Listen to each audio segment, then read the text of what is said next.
guys, so this is our problem solving video number 1, corrected video. If you know that I made a blunder and I mentioned that already, so this is problem number 1 video number 1, and this will tell you, and this is where I will tell you the basic concepts. First I will tell you the concepts, and then I will move back to your examples. One by one I will go to each example, plus then I will move to what? Your exercise. Okay, so this is, I will clear your concepts, I will tell you examples, then I will make sure that you will guys do your exercise, and I will do a single question related to your exercise. Okay, so let me check from the book what it says. So chapter number 1 is about real numbers.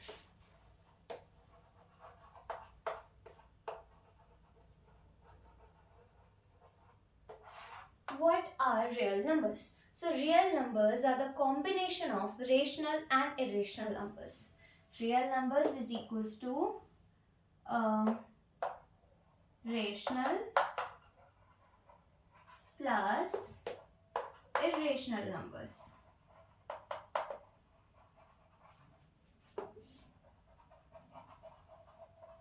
Okay, so what are rational numbers? Rational numbers are those numbers which can be written in the form of P by Q, where Q is not equals to 0. Okay, so there are two numbers. In real number, there are two types of numbers, the rational and the irrational. Okay, so rational numbers are those numbers which can be written in the form of P by Q, where Q is not equals to 0. Now I have already make you understand in the concept video. You will go and check there what is rational numbers. You will get to know about it. Now moving on to irrational numbers. Those numbers which are not rational are said to be as irrational. So what is the definition? Now let me make you understand what is irrational numbers. Irrational numbers, supposing let's take an example of irrational numbers. We have in your book it mentions that root 2 is irrational, right? So root 2 can be written as 1.14 or something digits, where the digits don't repeat, they are non-terminating and non-repeating. This is the definition in your book. It is mentioned that you have already learned about it in your 9th class, so I am not going to explain it to you what is terminating, what is non-terminating, but let's see. Okay, let me make you understand. Now 1.131313 and so on, the repeating. Are you able to see 131313 is repeated? So can I write it like that, 1.13 बार, जिस पे बार होता है वो दोनों digit repeat करती रहती हैं, ठीक है? तो 1.13 को मैं ऐसे लिख सकती हूँ, 1.131313131313 up to infinite times. Okay, so this is 1.13 bar. Now ये 1.13 बार जो होते हैं, ये सब क्या होते हैं? ये हमारे रेशनल नंबर्स होते हैं. They are rational, but what are irrational? Irrational are those जिसमें ऐसे टर्म्स रिपीट नहीं करती, कोई पैटर्न नहीं बनाती, पैटर्न रिपीट नहीं होता, डिजिट्स ऐसे रिपीट नहीं करती, ठीक है? They are non terminating and non repeating, so those are term to be as irrational numbers. Do you get it? Okay, now root 2 को अगर आप खोलोगे तो इसमें 1.14 मतलब बहुत सारी ऐसी डिजिट्स आती है आगे चल के जो रिपीट नहीं करती. अगर वो रिपीट कर रही हैं तो फिर वो रेशनल आ जाएंगी, इरेशनल नहीं होंगी. इरेशनल होंगी कि हर डिजिट अलग होगी. मतलब ऐसा तो नहीं हो सकता कि 1 से लेकर 9 तक नंबर है अलग ही होगी, लेकिन ऐसे पैटर्न नहीं बनेगा कि 1313 फिर 13 फिर 13 फिर 13, मतलब पैटर्न नहीं बनेगा, मतलब सेम तरीके से रिपीट नहीं करेंगे. Okay, gate it? Now this is irrational and this is rational. Rational मतलब p by q, p by q मतलब 3/2, 4/2, 5/2, 1/9, कुछ भी हो सकता है यार, मतलब फ्रैक्शन की फॉर्म में. Get it? जहां q 0 नहीं होगा, क्योंकि अगर 1/0 हो गया तो 1/0 होता है इंफिनिटी, लेकिन ऊपर 0 हो सकता है, मतलब 0/1 हो सकता है, क्योंकि वो 0 ही होता है. ठीक है, ये चीजें ध्यान रखना, कैलकुलेशन में काम आएगी. Now further, okay, now let's let's move further.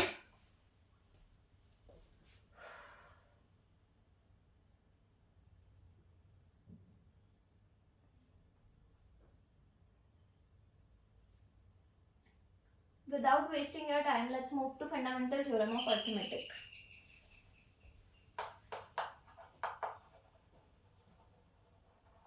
Give me a minute.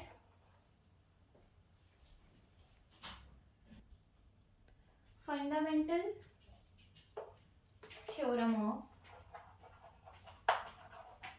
arithmetic. Direct statement पे आते हैं ज़्यादा टाइम वेस्ट किए बिना.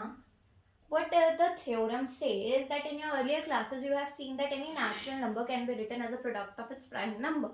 Okay, yeah, we know that. Let us try and look at a natural number in other direction. We can take the natural number obtained by multiplying prime numbers. Let us see. Okay, so they define here composite numbers. Moving further. Every composite number can be written as a product of prime number. That is what I told you. What is the definition of composite number? Composite number is equals to the product of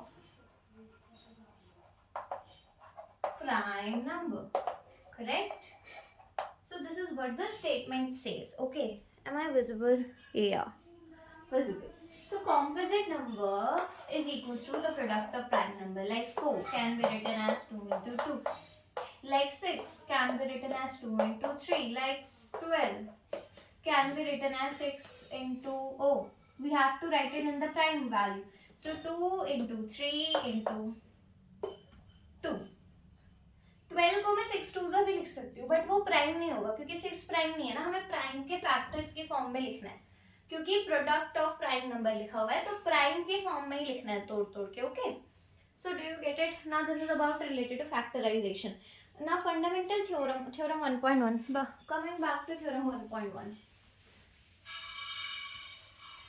read it with me, read it slowly. This is the tip that you have to read it slowly if you wanted to understand the question, if you wanted to understand the theorem. This is the tip for every person, that read questions slowly. You will understand what the question is saying. But then क्या होता है, most of the time the students don't understand. What they don't understand, that the question is saying, they don't understand what the question is saying, what the question is asking.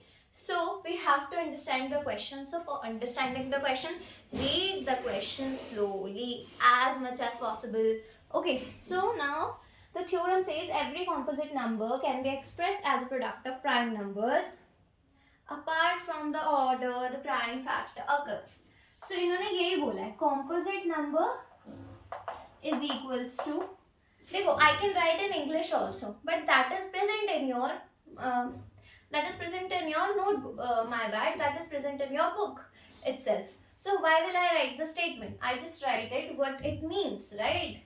So it means that composite number is equals to the product of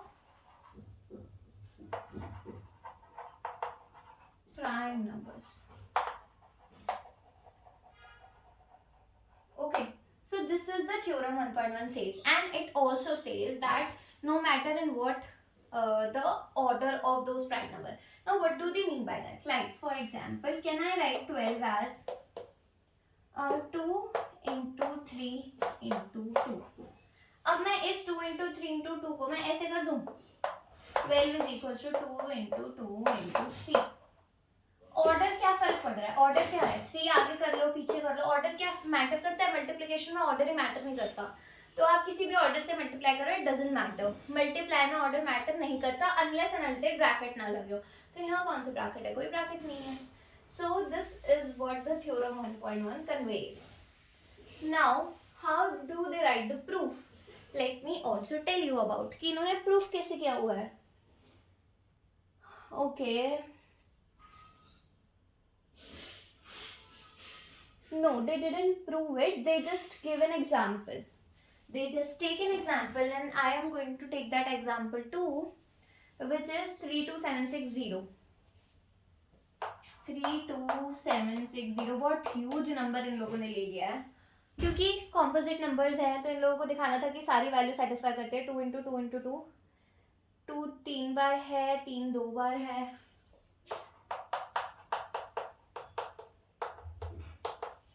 now 5 7 13। आपको क्या दिख रहे हैं? सारे prime numbers. तो हर एक composite number को मैं प्राइम नंबर के प्रोडक्ट में लिख सकती हूँ, प्राइम नंबर के प्रोडक्ट में लिख सकती हूँ। ठीक है, अब मैं कुछ ना बुक में ऐसे भी लिख रखा है, 2 इंटू टू इंटू टू मतलब 2 का क्यूब हो गया। ठीक है, 3 इंटू थ्री मतलब 3 का स्क्वायर हो गया। अब ये नहीं बताऊंगी मैं। 5 इंटू 7 इंटू 13। अब ये तो बहुत ही ज्यादा बेसिक हो गया ना। 3276। So this is how they write. Okay, so सारे नंबर्स प्राइम नंबर है। 2b 3b 5b 7b 13b सारे नंबर प्राइम नंबर है। Okay, so now this is how they give the example. आप भी कोई भी नंबर उठा के कर दो सॉल्व, कोई दिक्कत नहीं। कितना भी बड़ा नंबर उठा लो प्राइम नंबर्स के फॉर्म में ही आएगा, except prime numbers. Okay, now example 1।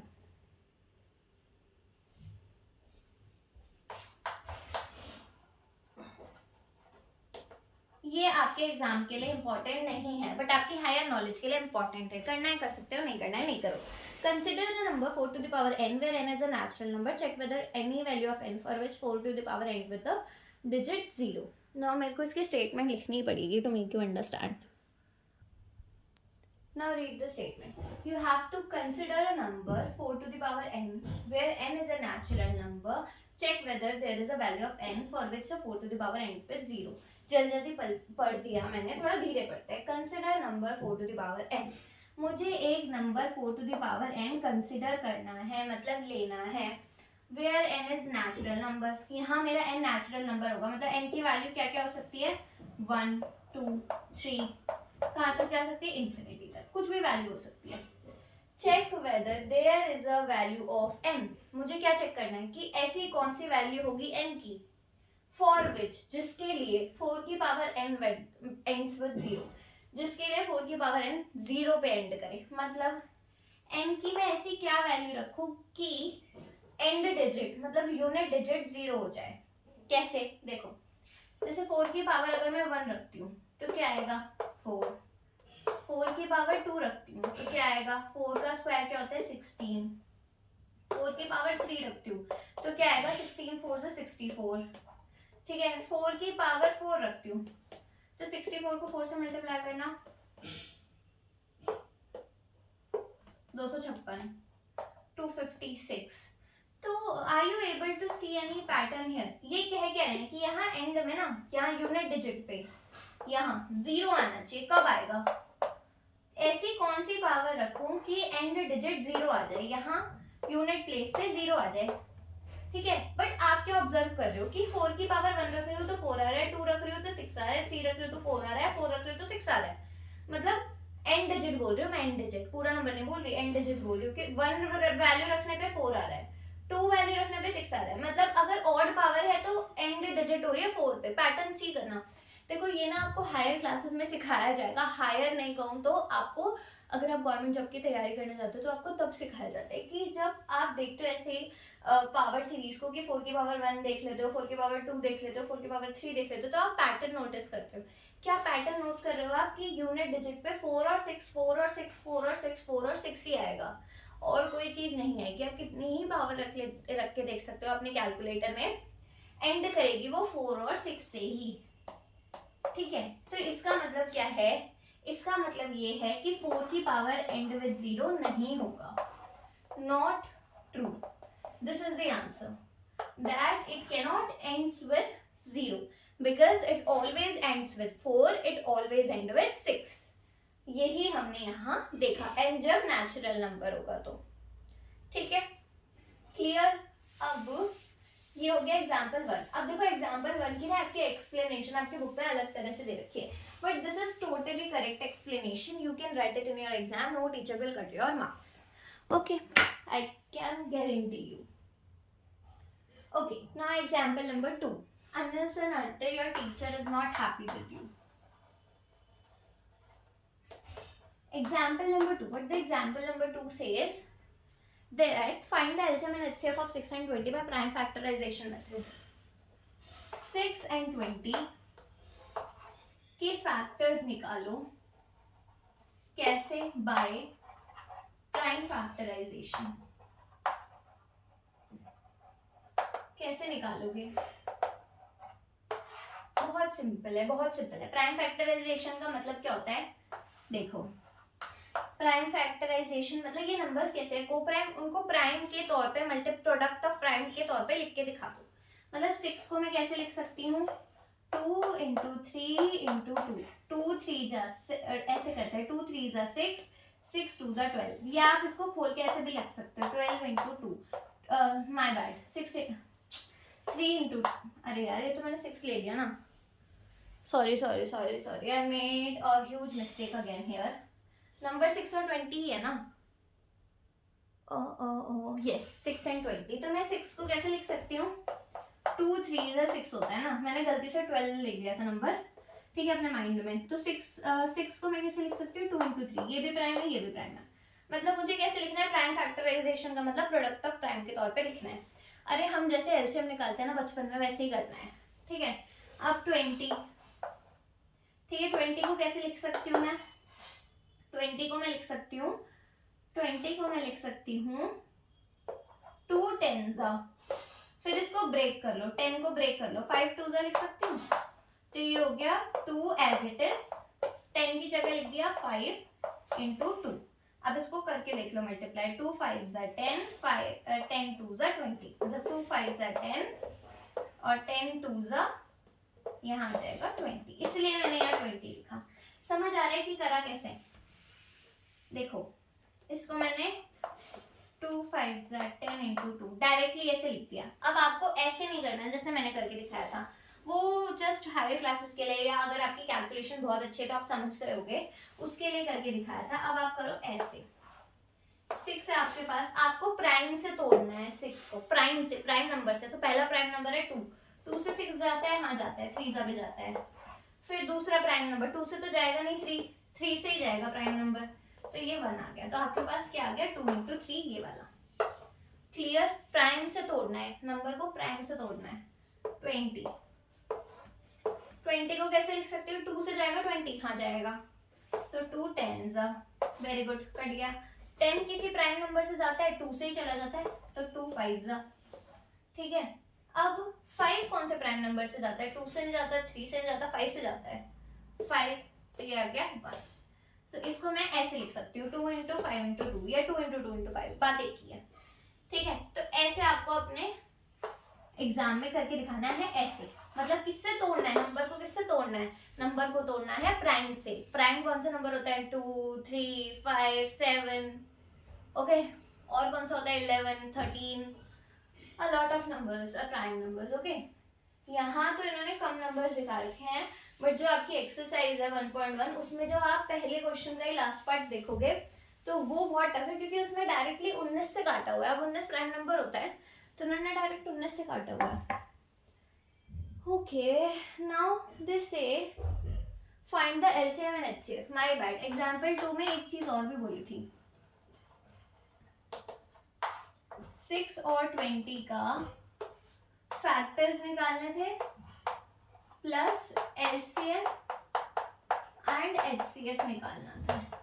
अब एलसीएम और एचसीएफ क्या होता है? छोटी क्लासेस से पढ़ते आ रहे हो। LCM is equals to least common multiple and HCF is equals to highest common factor. Correct? Get it? So LCM और एचसीएफ निकालते कैसे हैं? अभी मैंने 6 और 20 के लिए किया था।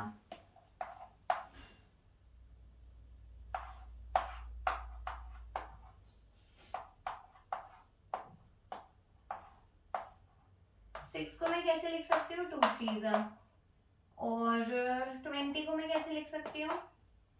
क्या इज इक्वल्स टू लिख सकते हो आप। 20 को मैं क्या लिख सकती हूँ? 2 इंटू 2 इंटू 5। यहाँ से लेकर आई हूँ मैं, जो अभी मैंने समझाया आपको, ऐसे लिख दिया। अब क्या करना होता है जब हम एलसीएम निकालते हैं? ध्यान देने वाली बात है, जब हम, okay let me right it with blue so that you can see it clearly.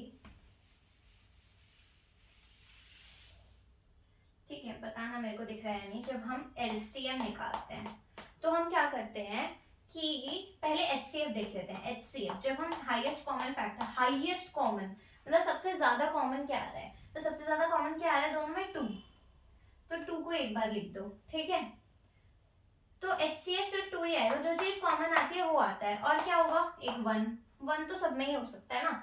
Into 1 यहाँ कर दो, इंटू 1 यहाँ कर दो. 1 मल्टीप्लाई, आप किसी भी चीज में 1 मल्टीप्लाई करते हो वही नंबर आते हैं, तो 1 का कोई सेंस नहीं है लिखने का, बट मैंने लिख दिया for your understanding of crow prime number जिसमें HCF सिर्फ 1 आता है. ठीक है, तो यहाँ HCF आ गया 2. करेक्ट, इन दोनों का नंबर ऑफ HCF आ गया 2. अब लीस्ट कॉमन मल्टीपल क्या आएगा, देखो जो कॉमन आता है ना उसको सिर्फ एक बार लिखो. ठीक है, फिर बचे हुए नंबर्स को नोट डाउन कर दो. Into 3 into 2 into 5. देख पा रहे हो कि क्या करा हुआ है, ये जो कॉमन वाला पार्ट है इसको यहाँ लिखा हुआ है. ठीक है, इसको एक ही बार लिखा है मैंने. फिर ये वाला 3 2 5, 3 2 5. समझ आया कि 3 to 5 को एज इट इज लिख दिया बचे हुए पार्ट्स को, और जो कॉमन आ रहा है उसको सिर्फ एक बार लिखा, 2 बार नहीं लिखते, सिर्फ एक बार लिखते हैं. और HCF में सिर्फ कॉमन वाले को लिखते हैं. ठीक है, सिर्फ कॉमन वाले को लिखते हैं. सो ये हमारे पास क्या आ गया, LCM and HCF of any two number. Now there is a rule. What kind of rule it is? Very important rule. Now note in your notebook. Rule. Now LCM of two number into HCF of two number is equals to A cross B. मतलब मान लो मेरे पास कोई 2 number दे रखे हैं. ठीक है, 6 और 20, वही वाला एग्जांपल ले लेते हैं. ठीक है, 6 और 20 मतलब मान लो मेरे पास कोई 2 नंबर दे रखे हैं, 6 और दूसरा नंबर दे रखा है मेरे पास 20. तो ये मेरा हो गया A नंबर, ये मेरा हो गया B नंबर. अब इन दोनों का LCM क्या आ रहा था, LCM आ रहा था मेरे पास 2 इंटू 3 इंटू 2 इंटू 5. चेक कर लेना बैक करके वीडियो को. और HCF क्या आ रहा था 2. करेक्ट. अब इस फॉर्मूले में पुट करते हैं वैल्यूज. पहला नंबर क्या है 6 इंटू दूसरा नंबर क्या है 20. करेक्ट. अब LCM क्या है, नोट करो. LCM क्या है, 2 नंबर का, 2 ही नंबर का होना चाहिए. रूल सिर्फ 2 ही नंबर का है, ये रूल सिर्फ 2 ही नंबर के लिए है. ठीक है, तो पहले दोनों को नंबर का LCM क्या आ रहा है 2 इंटू 3 इंटू 2 इंटू 5. ब्रैकेट में रख लो, ये LCM दिखा रहा है. ठीक है, इंटू प्रूफ करके दिखा रही हूँ मैं. ये HCF है. HCF क्या है, 2 नंबर का HCF 2 इंटू 2. अब करते हैं लेफ्ट हैंड साइड और राइट हैंड साइड को solve. My bad, right hand side और लेफ्ट हैंड साइड को solve. So 2 into 3, 2 3 is 6, 6 2 is 12, 12 5 is 60. So 60 into 2 is 120. ये मेरी हो गई लेफ्ट साइड सॉल्व. ठीक है, अब राइट साइड पे आ जाओ. 6 2 is 12, 120. क्या ये दोनों वैल्यूज बराबर हैं, बिल्कुल बराबर हैं. इसका मतलब ये जो है ये वेरीफाई होता है कि LCM, मैं किसी 2 नंबर का LCM निकालूं और HCF निकालूं, उन दोनों को मल्टीप्लाई कर दूं, वो किसके बराबर आता है, उन्हीं 2 नंबर के मल्टीप्लाई के बराबर आता है. ठीक है, correct. Now take the screenshot और write it whatever you want, pause it now.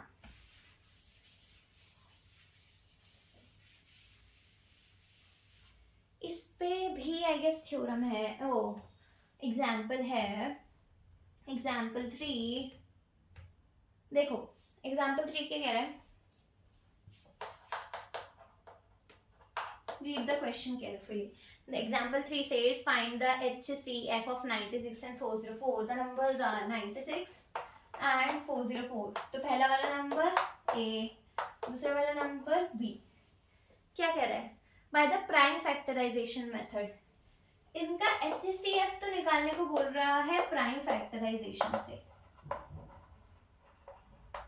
ठीक है, और LCM निकालो. आपकी बुक में ना कहीं इन्होंने LCM निकालो ऐसा बोला है, तो आपकी मर्जी है, आप LCM ना उस फॉर्मूले से भी निकाल सकते हो. आपकी बुक में फॉर्मूले से दे रखा है तो मैं भी फॉर्मूले से निकालूंगी. ठीक है, LCM निकालना है. फिर देखो 96 और 404 का HCF क्या आएगा, पहले HCF निकालने के लिए पहले मुझे उसके फैक्टर करने होंगे ना प्राइम वाले, तो 96 को लिखो, 96 3 से जाएगा, 3 जा 9, 3 2 जा 6, ठीक है, 2 से जाएगा, हालांकि पहले 2 से भी काट सकते हो आप, चलो पहले 2 से ही काटते हैं आपकी इजी करने के लिए, ठीक है, क्योंकि पहले 2 आता है ना प्राइम नंबर में, तो 2 से काटोगे तो क्या आएगा, 2 4 जा 8, 1 8 जा 2, 8 जा 16, यही आएगा ना।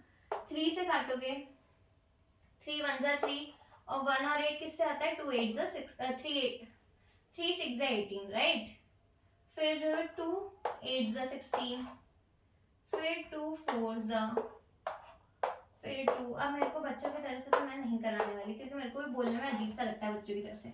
404 कैसे करोगे, 2 से काटो, 101, जब भी 101 आए दिमाग में रखना, 101 हमेशा किससे कटता है, किससे कटता है 101, पता है किससे कटता है 101, एक मिनट रुको,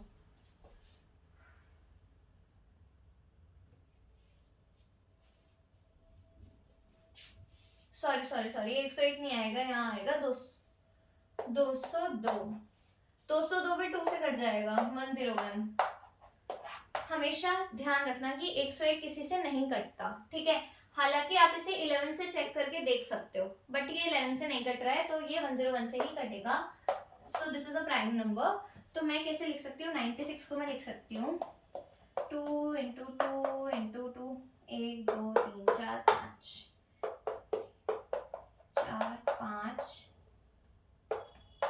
और 1 3 है ना, इसको, और मेरे पास क्या है, मेरे पास है 404 मतलब 2 इंटू 2 इंटू 101, करेक्ट ना। अब देखो ये 2 इंटू 2 वाला ये एक पार्ट, पहला कॉमन, दूसरा कॉमन, क्योंकि HCF निकालने को बोला था, और कुछ कॉमन आ रहा है नहीं यार, क्योंकि यहाँ पे इतने सारे 2 और 3 है, यहाँ कुछ भी नहीं है, ठीक है, तो सिर्फ यही कॉमन आ रहा है, तो जो कॉमन आ रहा है वो क्या होता है HCF, तो HCF क्या आ गया 2 इंटू 2, इस वाले 2 को एक बार, इस वाले 2 को एक बार बीच में मल्टीप्लाई, ठीक है, तो HCF क्या आ गया 4, यहाँ तक। हाँ स्क्रीनशॉट लेना है स्क्रीनशॉट ले लो, जो करना है वो कर लो, ओके ग्रेट, HCF आ गया है 4,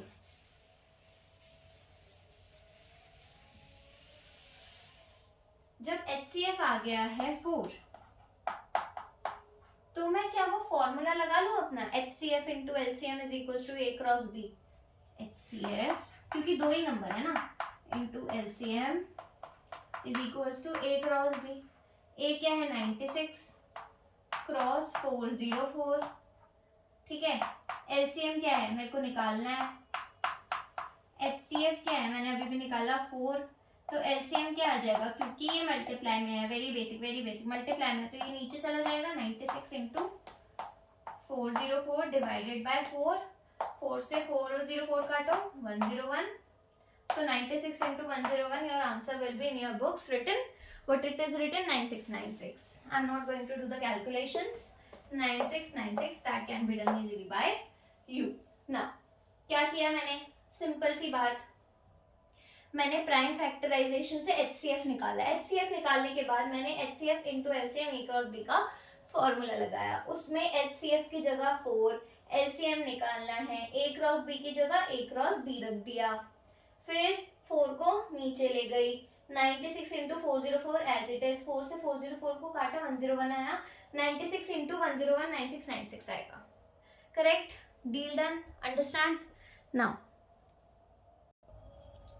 I wanted to make you clear one single thing also, that कि ये जो मैंने बताया था ना HCF और LCM का फॉर्मूला, ये सिर्फ दो नंबर्स के लिए ही पॉसिबल है, मतलब क्या कि HCF into LCM is equal to A cross B, ये सिर्फ दो नंबर्स के लिए ही पॉसिबल है,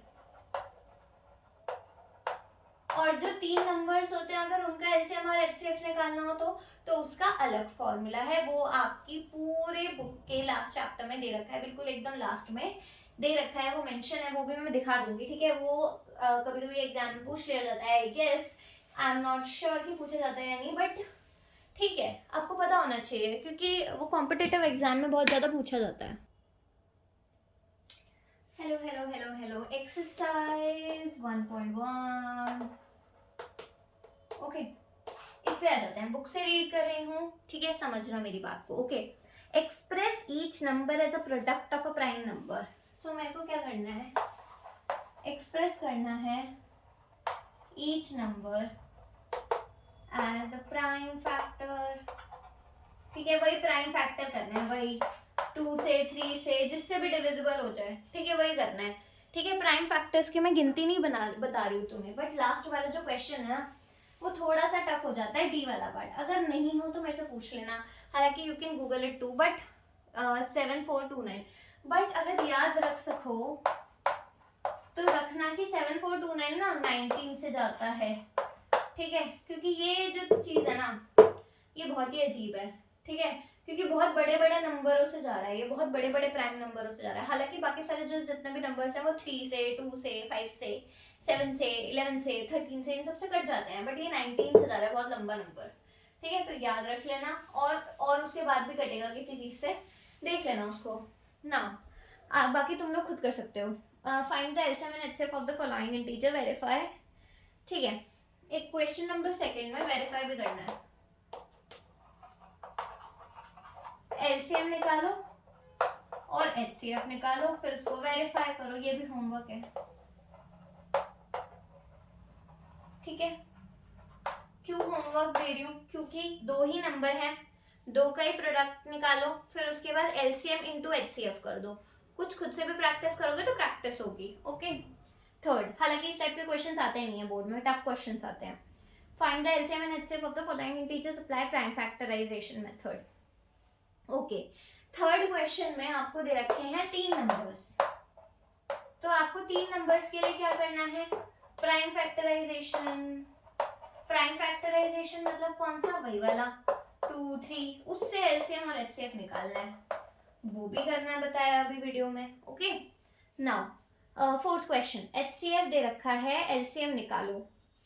सिंपल है बट मैं करवा देती हूँ आपको, बहुत सिंपल है बट मैं करवाऊंगी, ठीक है। क्वेश्चन नंबर 4 क्या कह रहा है, 4 ये कह रहा है एचसीएफ दे रखा है 306 का, एचसीएफ दे रखा है किसका, 306, और दूसरा नंबर क्या दे रखा है आपको, 657, राइट, 657। सो ये 2 नंबर आपको दे रखे हैं, इसका आपको एचसीएफ दे रखा है।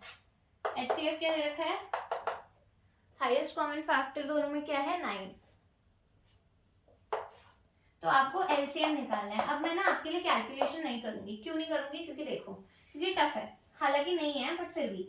नाउ फॉर्मूला लगाओ, एलसीएम इनटू एचसीएफ, कैसे भी लगा लो, आगे पीछे मल्टीप्लाई में क्या फर्क पड़ता है, ए क्रॉस बी। ए क्या है 306, बी क्या है 657, ठीक है। एलसीएम क्या है निकालना है, एचसीएफ क्या है 9।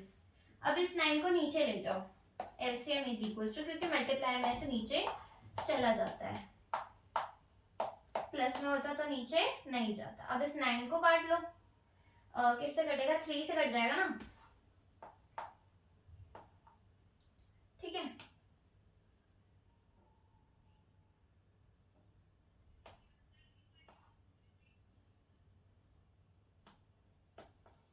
तो आप इसको मल्टीप्लाई करके लिख सकते हो, मल्टीप्लाई आप खुद कर लेना, आंसर ही आएगा। इसको 9 को मैंने 306 से काटा, फिर 102 को फिर 3 से काट दिया, ठीक है। अब इतनी कैलकुलेशन तो आपको आती होगी, आपने छोटी क्लासेस में सीख रखा होगा ना।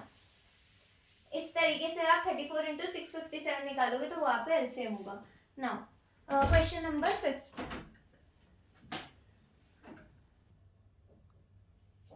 नाउ देखो नेक्स्ट क्वेश्चन क्या है, check 6 to the power ends with 0 और नॉट। अब ये वाला क्वेश्चन भी हमने करा हुआ है 4 की पावर n वाले से, करा हुआ है ना। अब 4 की पावर n वाले से करा हुआ है, तो 6 की पावर n में क्या होगा, 6 की पावर 1 करोगे तो 6 आएगा, 6 की पावर 2 करोगे तो एंड में 6 आएगा, 6 की पावर 3 करोगे तो भी 6 आएगा, 4 करोगे तो भी 6 आएगा, 5 करोगे तो भी 6, 6 6 6 6, उसमें 4 6 4 6 4 6 से एंड हो रहा था। यहाँ कैसे एंड होता है, 6 6 6 6। यूनिट डिजिट किससे एंड होती है, 6 से, ठीक है, तो does it end with 0? Answer is no.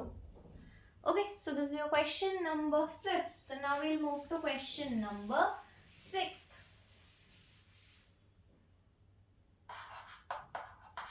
What the question number 6 is saying, explain why 7 into 11 into 13 plus 13 are composite number. These two are composite number. अच्छा, composite number की definition मैंने बताई थी. Composite क्या होते हैं? Product of prime. क्या ये प्रोडक्ट ऑफ प्राइम नंबर लग रहे हैं? सीम्स टू बी ना. एक बार मल्टीप्लाई करके ऐड करके उस 13 वाले नंबर को जो एंड में प्लस है उसको भी करके देखोगे तो वो आपको लिखेगा कि हाँ वो कंपोजिट नंबर ही है. कंपोजिट नंबर वो होते हैं जो प्राइम नहीं होते. ठीक है, जिसके इतने सारे फैक्टर्स हो रहे हैं तो ऑफ कोर्स वो प्राइम तो नहीं ही होगा, तो वो कंपोजिट नंबर है. ठीक है, now moving on to the next. There is a circular path around the sports field. Okay, let me write this question first. Now, if you read the question is saying, I write the half of the question. There is a circular path around the sport field. Now, field they didn't mention कि कैसी है. मैं ले लेती हूँ कि field इनकी square type की है और इनका जो round है, देखो मेरा सर्कल ना बहुत बेकार से बन रहा है but it's okay. जहाँ वो दौड़ रहे हैं उसको इमेजिन करो कि वो ऐसा पाथ है. जब आप किसी भी पार्क में जाते हो तो आप ऐसे वॉक करने का एरिया अलग होता है और जहाँ ग्रास होती है वो एरिया अलग होता है ना.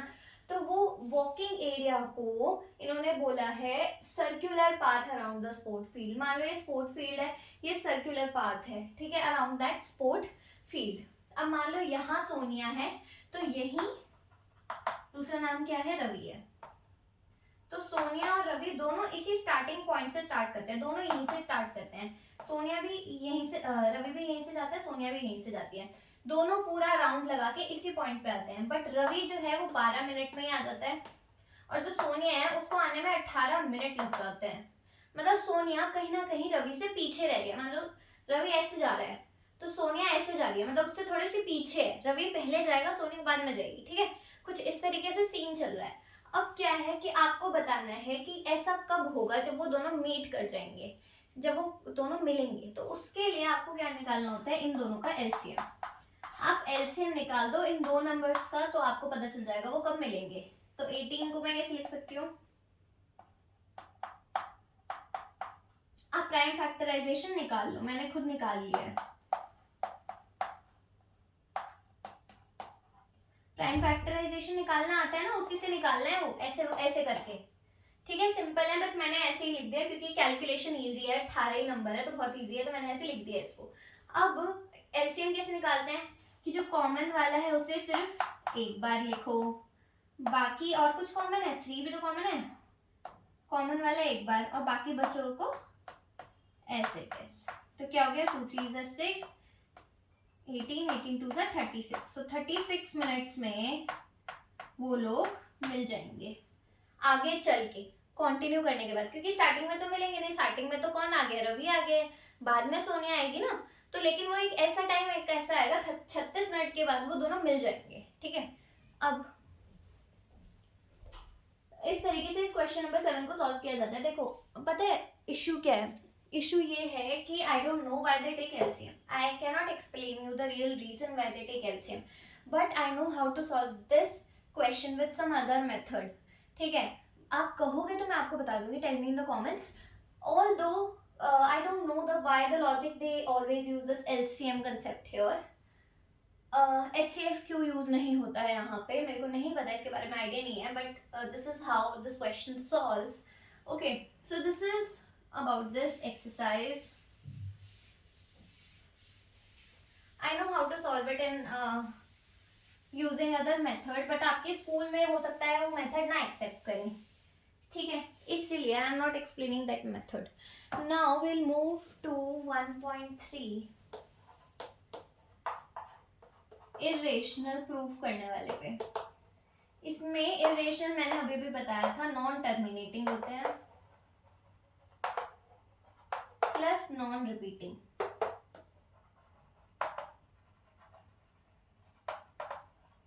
Simple, non terminating non repeating.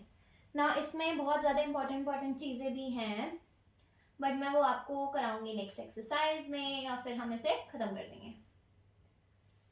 So see you in the next video. Bye. Sorry for that.